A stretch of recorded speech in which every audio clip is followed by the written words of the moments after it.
नमस्कार, स्वागत है आपका जस हिंदी टीवी पर। मेरा नाम है नेहा शुक्ला। चर्चा द ट्रुथ में फिर से आप सभी दर्शकों का बहुत बहुत स्वागत करती हूँ और आज एक बेहद ही अहम महत्वपूर्ण विषय पर हम चर्चा करने जा रहे हैं और इसीलिए बहुत ही महत्वपूर्ण और बहुत ही खास शख्सियत हमारे साथ जुड़ चुकी हैं। दिल्ली से फॉर्मर एम्बेसडर हैं केतन शुक्ला। केतन जी, बहुत बहुत स्वागत करती हूँ मैं चर्चा द ट्रुथ में। और ब्रिक्स जैसे संगठन ब्रिक्स जैसा जो संगठन है, पहले 5 देशों का और अब लगभग 5 से भी बढ़कर 6 देश अब इसमें शामिल किए जाने का ऐलान किया जा चुका है जोहानिसबर्ग में।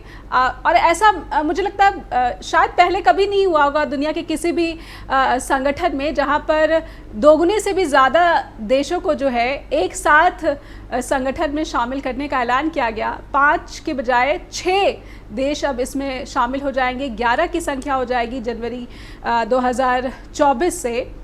विस्तार को किस तरह से आप देखते हैं? और ये जो विस्तार है बहुत जगहों पर, लगभग कई जगहों पर मैंने इसके बारे में जो पढ़ा है उसमें यही है कि ये जो विस्तार है ये सिर्फ और सिर्फ चीन के प्रभुत्व को, चीन के फायदे को दिखाता है और भारत कहीं ना कहीं इसमें एक संतुलित बर्ताव करता हुआ नजर आता है। इसमें से अपना रास्ता तलाशता हुआ नजर आता है, चाहे वो आर्थिक मोर्चे पर कहीं जा सके या फिर रक्षा मोर्चे पर कहीं जा सके। सर, आप कैसे देखते हैं इस एक्सपेंशन को, जिसमें सऊदी अरब भी है, मिस्र भी है, इथोपिया भी है, ईरान भी है, जो कि अमेरिका के साथ इसकी दुश्मनी जगजाहिर है। और अब तो सऊदी अरब के बारे में भी कहा जा रहा है कि अमेरिका से तनातनी जिस तरह से चीन की हो गई है खुल्लम खुल्ला, लेकिन सऊदी अरब की भी नाराज़गी काफ़ी ज़्यादा बढ़ गई है अमेरिका से। किस तरह से देख रहे हैं आप इस प्लेटफॉर्म को, ब्रिक्स और इसके एक्सपेंशन को? आपकी बात एकदम सही है कि ब्रिक्स का जो एक्सपेंशन हुआ है, इतने नंबर एक साथ कभी बढ़ते नहीं है, पर अच्छा है, लकी नंबर है। 11 कंट्रीज अब हो रहे हैं, तो that is a good thing.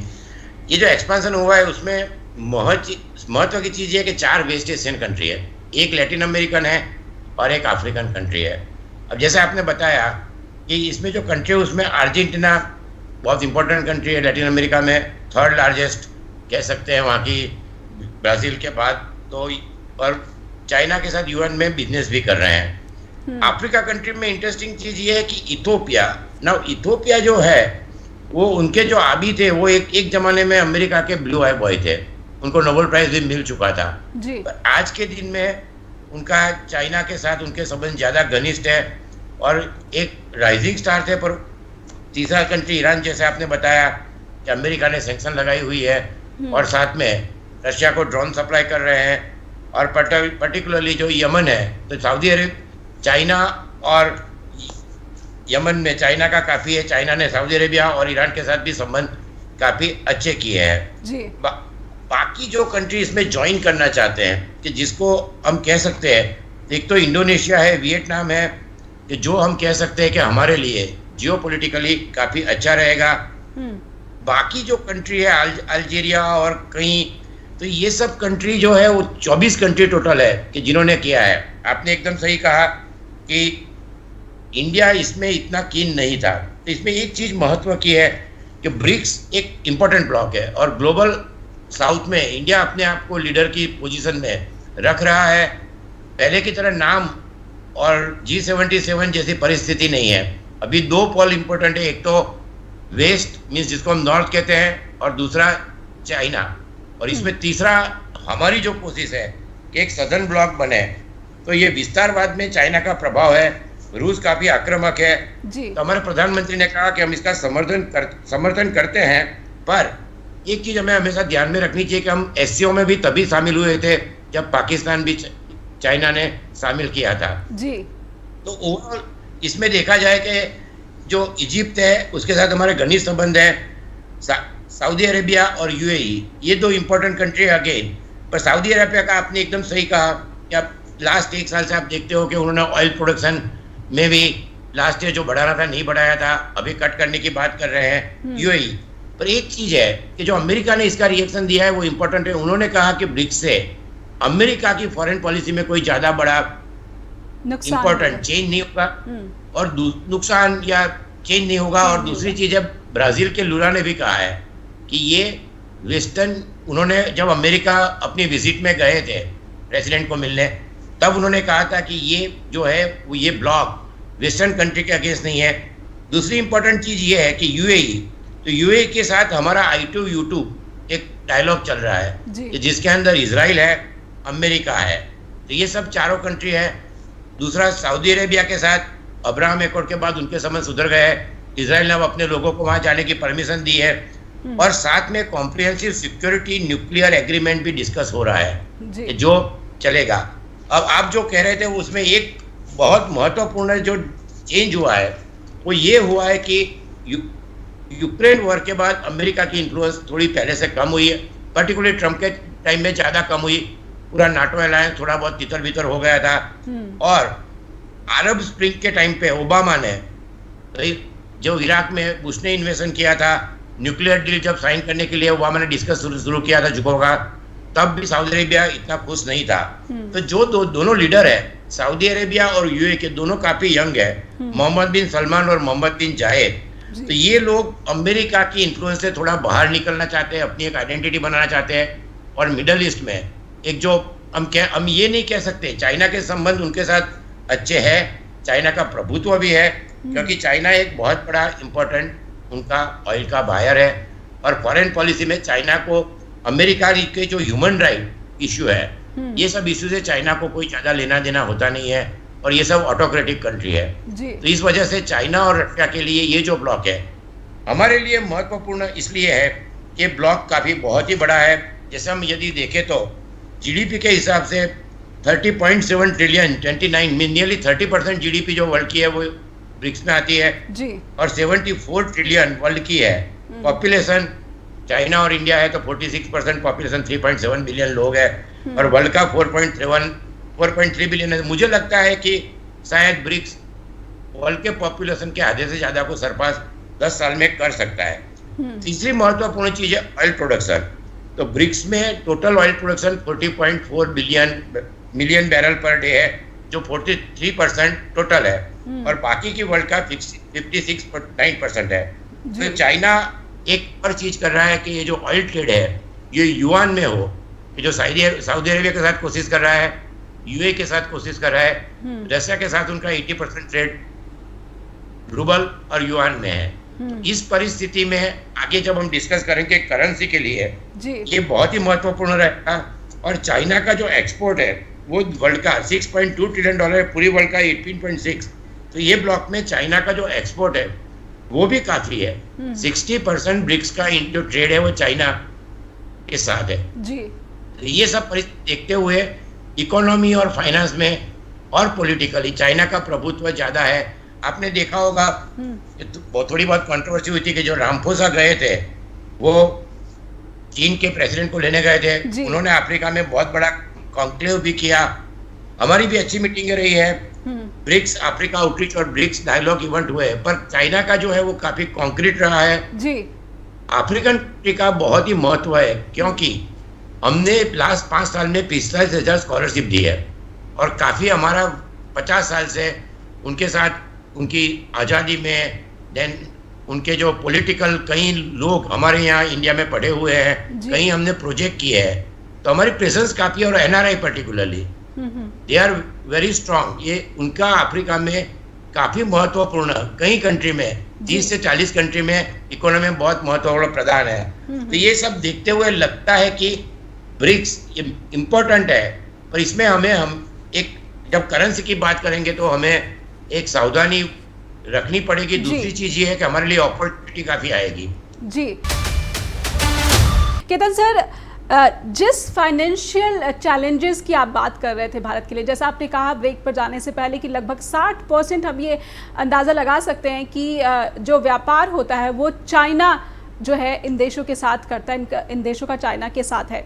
ऐसे में चीन की ये कोशिश लगातार डॉलर को चैलेंज करने की रही है, और भारत चाहता है कि उसका जो रुपया है वो मजबूत हो, और ये भी एक ऑप्शन के रूप में यहाँ पर अवेलेबल बनाया जाए। लेकिन जो कंट्रोल या फिर प्रभाव इस बार जोहानिसबर्ग में देखा गया है, ऐसी परिस्थितियों में तो रुपये को मौका मिल सकेगा, इसके चांसेस कम ही है, क्योंकि पिछले दिनों ये भी बहुत महत्वपूर्ण खबर आई कि रूस से जो हम तेल आयात कर रहे हैं उसका जो भुगतान है भारत वो युआन में कर रहा है। तो परिस्थितियां चुनौतीपूर्ण है और कहीं ना कहीं परिस्थितियों के आगे भारत घुटने भी टेक रहा है। पहले विस्तार के खिलाफ था भारत, फिर वो विस्तार के लिए रजामंद हो गया और अब फिर जब आर्थिक स्थिति पर आप किस तरह से देख रहे हैं कि संतुलन बना पा रहा है भारत? ये दो चीजें संतुलन, एक तो एक्सपेंशन में कुछ क्राइटेरिया रखे हैं कि सभी कंट्री नहीं आ सकते, जिसके लिए इंडिया ने काफी वोकल उन्होंने और क्राइटेरिया भी अनाउंस नहीं हुए हैं, जो महत्वपूर्ण है कि पूरा है। उसके बाद अब जब आपने कहा कि ये करेंसी सबसे ज्यादा डिस्कशन 4 महीने में नेशनली इंटरनेशनली सब जगह कि ब्रिक करेंसी और डी डॉलराइजेशन, पर ये मुझे लगता है कि बहुत मुश्किल है और ये हमारे लिए एक तरह से अच्छी बात है, क्योंकि जो जिम ओनेल जिन्होंने ब्रिक्स का नाम दिया था 2001 में, उन्होंने अभी रिसेंटली 10 दिन पहले एक आर्टिकल लिखा, उसमें लिखा कि BRIC currency is an embracing talk. Warren Buffett ने भी यही कहा है, लुला ने भी कहा कि अपनी करेंसी में ट्रेड कर सकते हैं पर बहुत डिफिकल्ट है। और पर्टिकुलरली सीएनबीसी इंटरव्यू में हमारे पेट्रोलियम मिनिस्टर ने कहा था G20 समिट में, it is not very easy, कि डीकपलिंग करना बहुत मुश्किल है। तो डीकपलिंग करना मीन्स 10 या 15 साल की बात हो सकती है, और इस वजह से मुझे लगता है कि हमारे लिए ब्रीदिंग स्पेस रहेगी। जैसे आपने कहा, तो इसमें हम यदि ब्रिक्स करेंसी में युआन का महत्व बढ़ता जाए तो उसके क्या परिणाम है जी। तो ये दो चीज़ें इसके लिए बहुत ही इम्पोर्टेंट है कि जो कंट्री एक्सपोर्ट ज़्यादा करता है, मीन्स पर्टिकुलरली ट्रेड सरप्लस वाले कंट्री है और उनका ट्रेड वॉल्यूम, तो हमारे लिए इसमें कुछ मुश्किल है कि जब नया ब्रिक्स बना तो पहले हमारी ट्रेड डेफिसिट 125 बिलियन डॉलर थी, अब वो 180 बिलियन डॉलर हो जाएगी।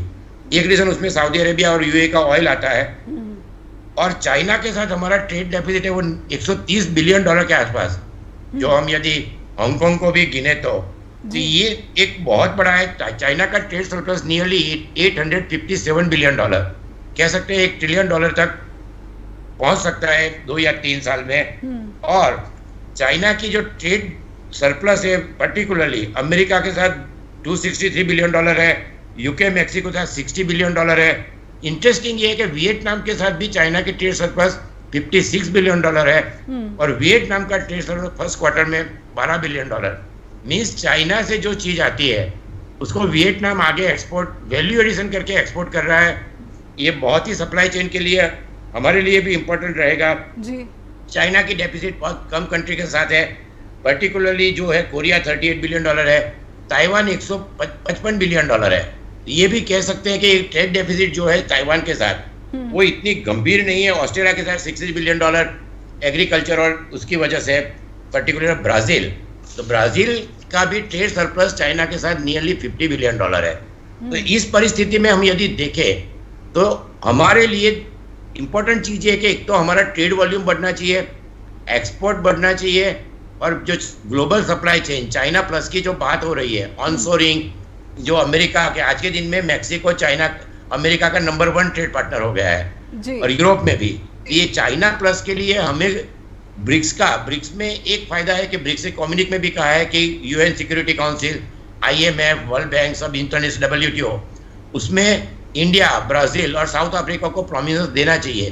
पर ये सब चीज़ों के साथ साथ हमारा इकोनॉमी पर्टिकुलरली मैन्युफैक्चरिंग सेक्टर और ब्रिक्स कंट्री के साथ हमारा ट्रेड ये बढ़ेगा, और इसके लिए हमें कुछ स्टेप्स अगले 2 या 3 साल में अच्छी तरह लेने पड़ेंगे, तभी ये होगा। तभी ब्रिक्स को कहते हैं कि premier multilateral forum, particularly economic and finance. तो इसमें डेवलपिंग कंट्री और डेवलप कंट्री, इसके लिए बहुत ही इम्पोर्टेंट रहेगा कि अगले 3 या 4 साल में पर्टिकुलरली आपने देखा होगा कि चंद्रयान उस टाइम लॉन्च हुआ, जिससे हमारी इमेज को काफ़ी बूस्ट मिला जी। और इंडिया जो ग्लोबल साउथ के लिए, और हमारे प्रधानमंत्री ने भी ब्रिक्स की समिट में कुछ अच्छे अनाउंसमेंट किए। उन्होंने कहा कि digital mapping, space exploration consortium, collaborative skill mapping and mobility programme, तो ये सब जो प्रोग्राम है ये सब टेक्नोलॉजिकल प्रोग्राम है, इसमें इंडिया इम्पोर्टेंट रोल प्ले कर सकता है। और पर्टिकुलरली जो बायलैटरल मीटिंग हुई है साउथ अफ्रीका के प्रेसिडेंट साथ हुई, फिर इथोपिया के हबीब को भी मिले, और जेसिंटो और मैकी सेनेगल और राइसा ईरान के। चाबार पोर्ट में कोई न्यूज़ नहीं आया है, पर ये सब जो बायलैटरल थी, तो ग्लोबल साउथ में डेवलपिंग कंट्री और डेवलप का वॉइस बढ़े, और इसके अंदर इंडिया उसका अपने को लीडर की पोजीशन में जो पहले था G77 और नाम, परिस्थिति इसलिए जैसे आपने शुरू में कहा डिफरेंट है कि उस टाइम रशिया और अमेरिका था, एक ध्रुव रशिया था, एक ध्रुव अमेरिका था, और हमारे दोनों के साथ संबंध अच्छे थे जी। आज के दिन में दो ध्रुव है, पर चाइना जो है पर्टिकुलरली अभी जो अरुणाचल प्रदेश में उन्होंने जो मैप का नए मैप निकाले हैं और शायद जी आएंगे कि नहीं आएंगे, तो चाइना का जो एटीट्यूड है, बॉर्डर पे टेंशन है, डिसएंगेजमेंट की 14th राउंड हुए, डिसएंगेजमेंट तो हो गया, जिसको हम कह सकते हैं कि डिसएंगेजमेंट मीन्स जो आर्मी होते हैं वो अलग होते हैं, पर डीएस्केलेशन वो होगा कि नहीं। तो ये सब परिस्थिति में हमारे लिए इम्पोर्टेंट ये है कि ये सब दोनों ऑर्गेनाइजेशन चाइना सेंट्रिक नहीं हो, क्योंकि आगे जाके हमारा फ्यूचर जो होगा, रशिया सब्सिडरी पावर है, ईरान, सऊदी अरेबिया, यूएई, ये सब ऑटोक्रेटिक कंट्री है। तो G7 western Europe, Japan, Australia और अमेरिका, पर्टिकुलरली टेक्नोलॉजी ट्रांसफर, और आगे हम डिस्कस करेंगे कि इंडिया को क्या स्टेप लेने चाहिए जी। तो ये सब चीज़ों में हमारा वेस्टर्न कंट्री के साथ, कि हम चाइना और रशिया के साथ ब्लॉक में नहीं दिखाई दे, ये हमारे लिए बहुत इंपॉर्टेंट बैलेंसिंग एक्ट रहेगा जी। और जैसे मैं कहता हूँ कि ये it will be a day to day change, it will like a Lombard, not like a walls foreign policy में। तो बहुत ही जल्दी चेंज उसके साथ हमें अडॉप्ट करना पड़ेगा, ये हमारे लिए बहुत इंपॉर्टेंट रहेगा जी। एक बात आपने टेक्नोलॉजी की कही थी, और टेक्नोलॉजी के मामले में तो जोहानिसबर्ग में ही थे प्रधानमंत्री, और चंद्रयान पर जितने एक सीमित बजट के साथ भारत ने एक दुनिया में इतनी बड़ी सफलता हासिल की है कि भारत की तकनीक का तो डंका बज चुका है। तो ये एक बहुत ही पॉजिटिव साइड है जिसका भारत बहुत ही अच्छे तरीके से अपने हित में इस्तेमाल कर सकता है, दुनिया के भी बेनिफिट्स के लिए इस्तेमाल कर सकता है। लेकिन जब बात मैं सऊदी अरब और मिस्र और यूएई की करती हूँ, तो कहीं ना कहीं इन सभी देशों का जो झुकाव है वो चीन और चीन के साथ पाकिस्तान की तरफ जाता हुआ ज़्यादा नज़र आता है। आप इस लहजे से किस तरह से आते हैं? जब बात मैं इन कंट्रीज़ की, मुस्लिम कंट्रीज़ की करती हूँ, और उसके बाद मैं तकनीक को भी समझना चाहूँगी कि भारत इसका कैसे इस्तेमाल कर सकता है।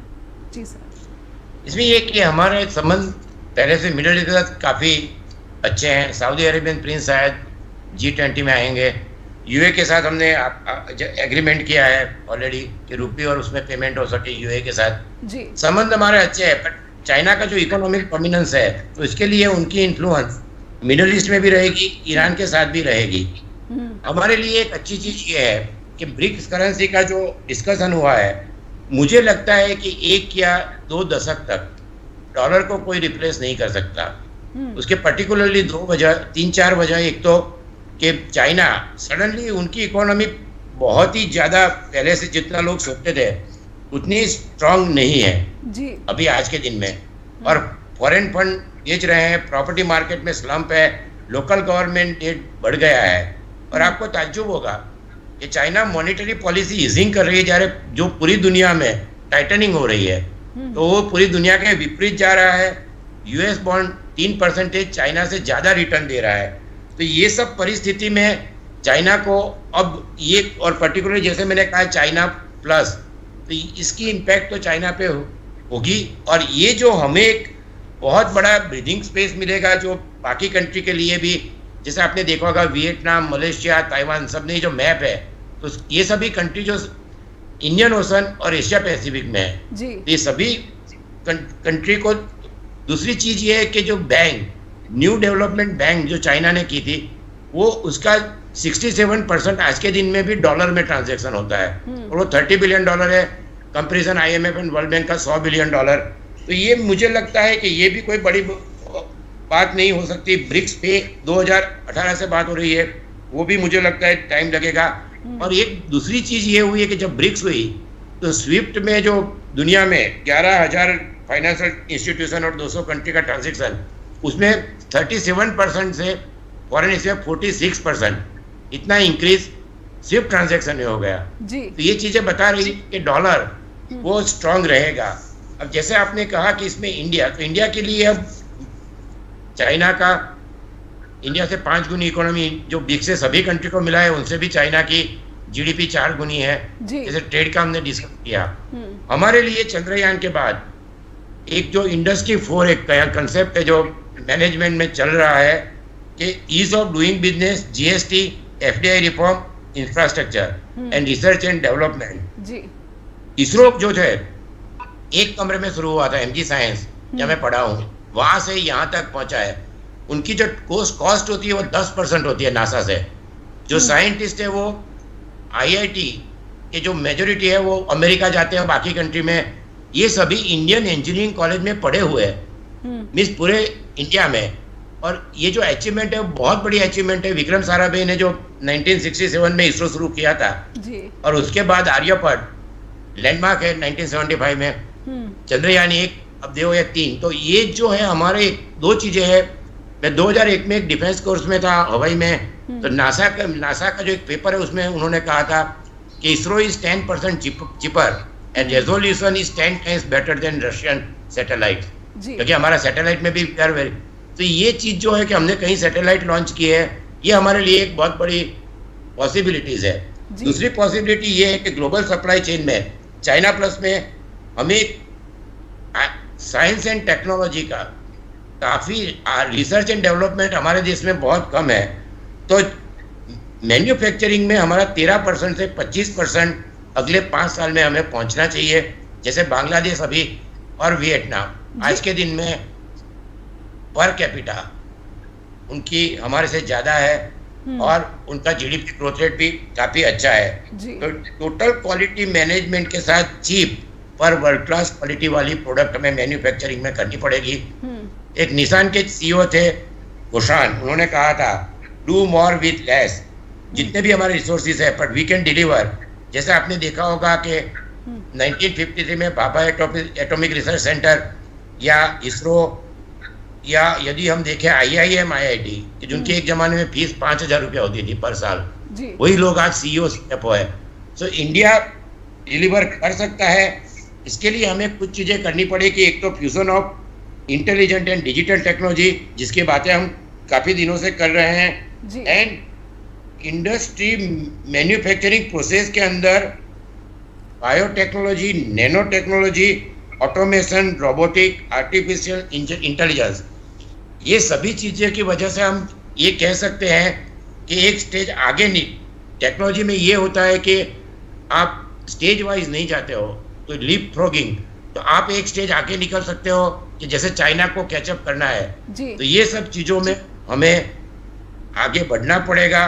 ये हमने किया है, telecom, digital public infrastructure, mobile industry, तो यहाँ हमने ये अचीव किया है। तो डिमांड फ्लेक्सिबिलिटी और ग्लोबल क्वालिटी के साथ पर्टिकुलरली एक TQM and R&D and heavy investment in the research and development, ये यदि करेंगे और ये सब प्रोसेस स्किल एंड रिस्किलिंग, तो जो एजुकेशन है वो भी काफ़ी इंपॉर्टेंट रहेगा, जो हमने अमेरिका के साथ अभी करार किए हैं। तो ये सब चीज़ यदि हम अगले 5 साल में इम्प्लीमेंट करेंगे तो ब्रिक्स हमारे लिए एक बहुत बड़ी अपॉर्चुनिटी है, क्योंकि जो ब्रीदिंग स्पेस हमें मिली है, तो चाइना अभी अगले 1 या 2 दशक के लिए अब उनका जो प्रोग्रेस है वो थम जाएगा और हमें ये अपॉर्चुनिटी मिस नहीं करनी चाहिए, क्योंकि हमारे लिए जियोपॉलिटिकली एंड इंटरनेशनली जो वातावरण है बहुत ही अच्छा है।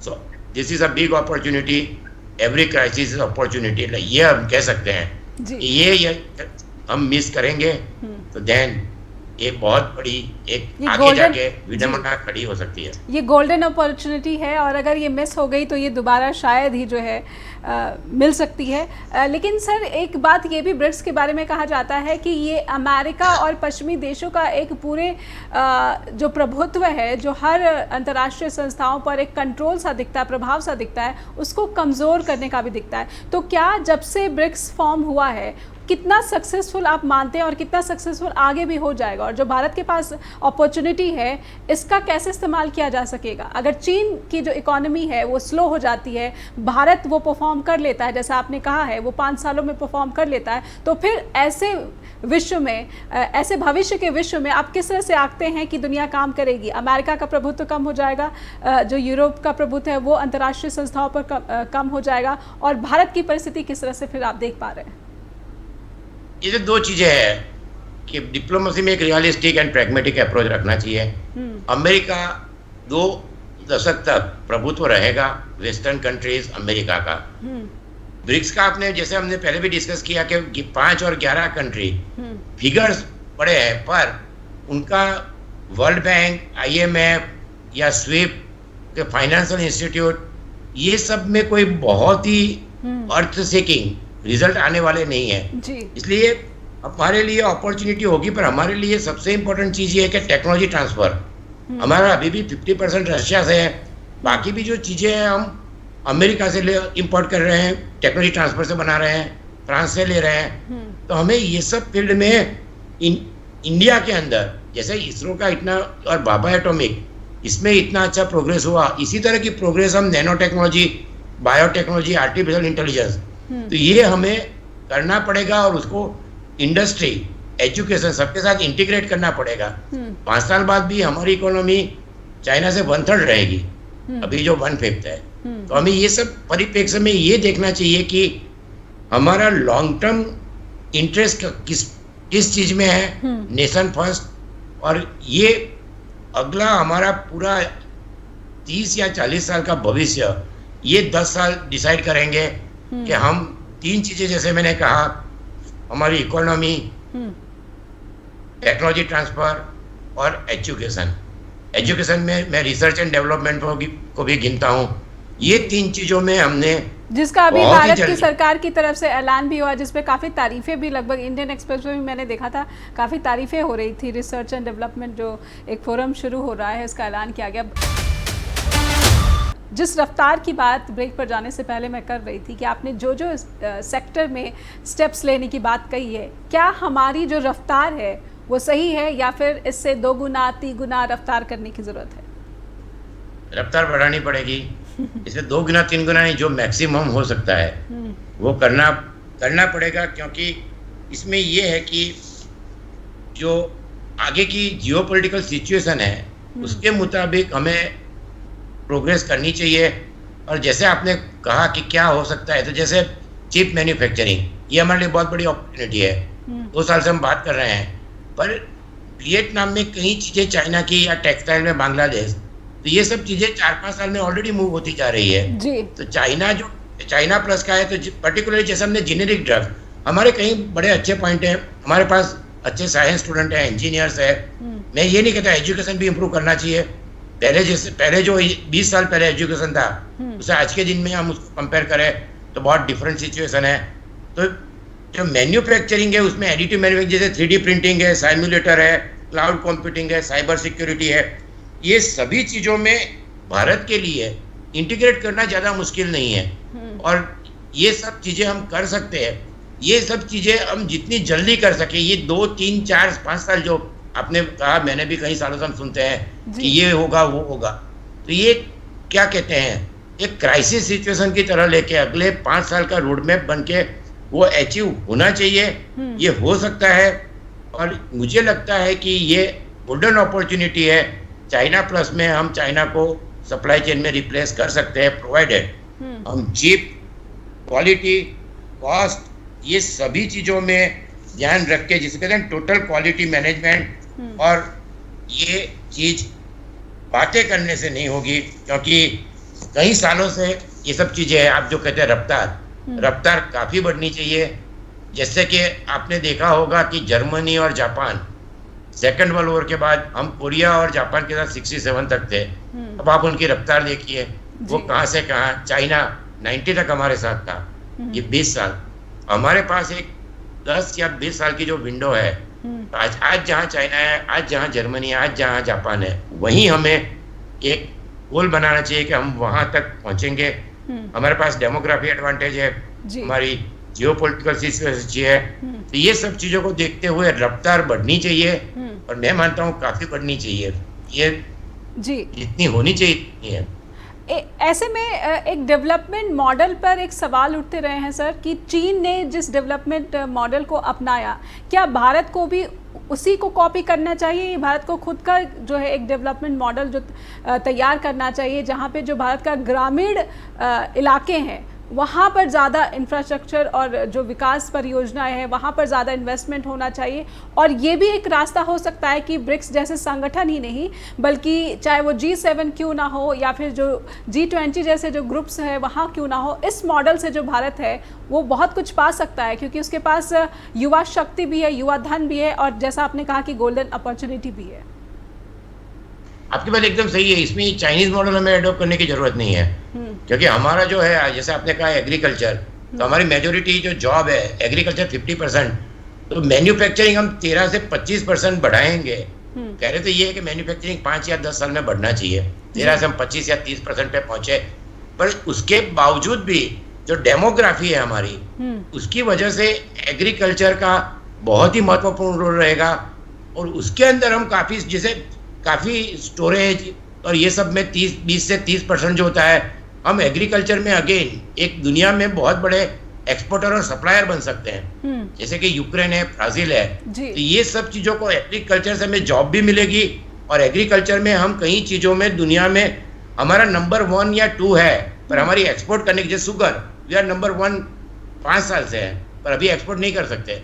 तो हमें एग्रीकल्चर में कुछ ऐसे सुधार लाने चाहिए, स्टोरेज, फूड प्रोसेसिंग, कि जिससे हम एग्रीकल्चर भी एक्सपोर्ट, फिजिकली हमारी इकोनॉमी एक्सपोर्ट और ट्रेड सरप्लस वाली करने के लिए मैन्युफैक्चरिंग 13 से 30% और एग्रीकल्चर। और तीसरी एक महत्वपूर्ण चीज़ ये होगी कि जैसा आपने कहा डेमोग्राफी, आज के दिन में हमारा $100 बिलियन फॉरेन एक्सचेंज रेमिटेंसीज आता है।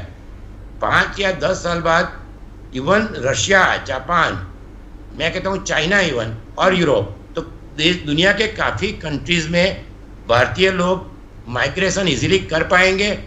और ये भी एक इम्पोर्टेंट फैक्टर है।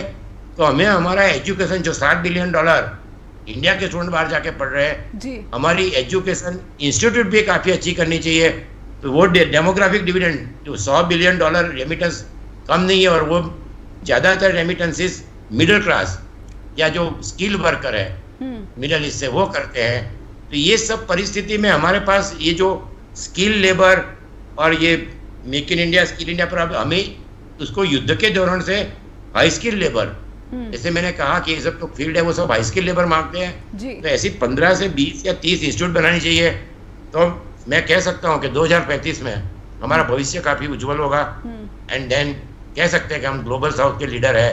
तो हमें कहने की जरूरत नहीं पड़ेगी, लोग कहेंगे क्या आप लीडर हो। जी, एक परिस्थिति में आपसे ये भी समझना चाहती हूँ कि ये वर्तमान में जो रूस और यूक्रेन का युद्ध है, कहीं ना कहीं जो है भारत के लिए नई तरह की चुनौतियाँ पैदा कर रहा है। रूस का कमज़ोर होना भारत के भी हित में नहीं देखा जा रहा है सर। तो मैं आपसे ये समझना चाहती हूँ कि अगर ये 1 साल और खिंच गया तो भारत के सामने और क्या बड़ी चुनौतियाँ आ सकती हैं, क्योंकि रूस का कमज़ोर होना यानी कि चीन का जो है प्रभाव और ज़्यादा बढ़ जाना। इसमें एक चीज ग्लोबली अब हमें समझ लेनी चाहिए कि रशिया का प्रभुत्व पहले से बहुत कम हो जाएगा। यूक्रेन वॉर 1 साल चलेगी, क्योंकि स्टेलमेट जैसा हो गया, अब फाइटर प्लेन और सब देंगे, थोड़ा बहुत ब्रेक थ्रू है। तो ये वॉर मुझे लगता है 2024 तक जाएगी। और जैसा आपने सही कहा, रशिया के वीक होने से हमारे लिए पहले ये था कि रशिया एक चाइना के लिए हमारे लिए बैलेंस था, और उनकी नो बाउंड ट्रीटी के बाद अब रशिया चाइना के लिए हमारे लिए बैलेंस नहीं है। इसलिए हमें फॉरेन पॉलिसी में ये देखना पड़ेगा कि वेस्टर्न कंट्रीज जैसे क्वाड है और बाकी जो ब्लॉक है, उसके साथ हमारे संबंध कितने घनिष्ठ है, क्योंकि उनके लिए भी इंडिया जियोपॉलिटिकली बहुत ही महत्वपूर्ण है। और इसीलिए अमेरिका के साथ भी हमारे डिफेंस, आप देख ओवर द ईयर्स लास्ट 20 साल में काफ़ी एग्रीमेंट हुए हैं। वो भी इंडिया की ओर देख रहे हैं, वेस्टर्न कंट्रीज भी देख रहे हैं, चाइना को रिप्लेस करना चाहते हैं। तो चाइना का प्रभुत्व रहेगा, रशिया का प्रभुत्व कम होगा। और ये मुझे नहीं लगता है कि पहले जो रशिया था 1990 में, वो भी अब इतना प्रभावशाली फॉरेन पॉलिसी में और जियोपॉलिटिकली रहेगा। इसलिए हमें ये परिस्थिति हमेशा ध्यान में रखनी पड़ेगी। जी, जाते जाते एक सवाल जो है वो ज़रूर मैं समझना चाहूँगी, क्योंकि अमेरिका में भी जो है राष्ट्रपति चुनाव होने वाले हैं। ऐसे में जो ट्रंप है, अगर वो जीत कर आ जाते हैं तो ये जो परिस्थितियाँ वैश्विक स्तर पर जो है सुधरी हैं पहले से, जो कि ट्रंप शासन में खराब हो गई थी, ये कितनी विकराल हो जाएंगी अब, क्योंकि रूस और यूक्रेन युद्ध चल रहा है? सब विकराल हो जाएगा। वो तो उसमें आपने देखा होगा कि जो ट्रम्प थे तो 2017 के बाद रशिया के साथ उनके संबंध अच्छे थे, नाटो पूरा तितर बितर हो गया था। यदि ट्रम्प फिर से जीते होते तो शायद यूक्रेन अस्तित्व में होता कि नहीं। वो एक $1 बिलियन क्वेश्चन हो जाता है। और यही चिंता अभी पूरे विश्व में यही है कि, पर मुझे लगता है कि मैंने पहले भी कहीं डिस्कशन में कहा है, जैसे कि डिसेंटिस का हमने डिस्कस किया था, वो तो अभी मेरे ख्याल से दिखाई नहीं दे रहे हैं जी। तो ट्रंप के आने के चांसेस बहुत ही कम है, मुश्किल है, क्योंकि जो हम टीना फैक्टर इंडिया में डिस्कस कर रहे हैं, देयर इज नो अल्टरनेटिव। तो ट्रंप इज नॉट अल्टरनेटिव, तो दिस इज नॉट अल्टरनेटिव, ऐसा लग रहा है। तो ये मुझे ऐसा लगता है कि चांसेस उनके कम है। बाइडेन शायद वो जीत सकते हैं, या और कुछ 1-2 नाम नए आ रहे हैं, उम्मीद रखते हैं उसमें से कोई आ जाएगा, क्योंकि 1-2 नाम काफी अच्छे हैं। और मुझे भी कई सालों से लगता है कि शायद वो प्रेसिडेंट बन सकते हैं, महिला प्रेसिडेंट पहले जी। नाम लेना चाहेंगे जी? नाम लेना चाहेंगे, किसकी संभावना दिखती है और जिनको बनना चाहिए? मिशेल ओबामा में कॉन्टेस्ट, अभी नहीं तो अगले 4 साल बाद। जी, बहुत बहुत धन्यवाद करना चाहूंगी। जी, समय समाप्त हो गया, माफ़ कीजिएगा सर, समय समाप्त हो गया। बहुत बहुत धन्यवाद। बहुत ही विस्तार से समझा, सिर्फ ब्रिक्स के विस्तार को ही नहीं, बल्कि ये जो विस्तार है पूरी दुनिया में किस तरह के बदलाव लाएगा और भारत के लिए क्या बदलाव है या फिर गोल्डन अपॉर्चुनिटी है, क्योंकि चीन भी जो उसकी आर्थिक स्थिति है पहले से काफ़ी ज़्यादा डगमगा रही है। ये अलग बात है कि सार्वजनिक रूप से पता नहीं चलता, क्योंकि चीन जो अपनी नकारात्मक खबरें हैं उसको कवर अप कर लेता है, उसको बाहर दुनिया के सामने आने नहीं देता है, कंट्रोल मीडिया है वहाँ पर। लेकिन भारत में भी जो परिस्थितियां हैं ये सारी अनुकूल नहीं है। इन जो विपरीत परिस्थितियां भारत में बनी हुई, इसको अनुकूल बनाने की आवश्यकता और बहुत जल्दी बनाने की आवश्यकता है।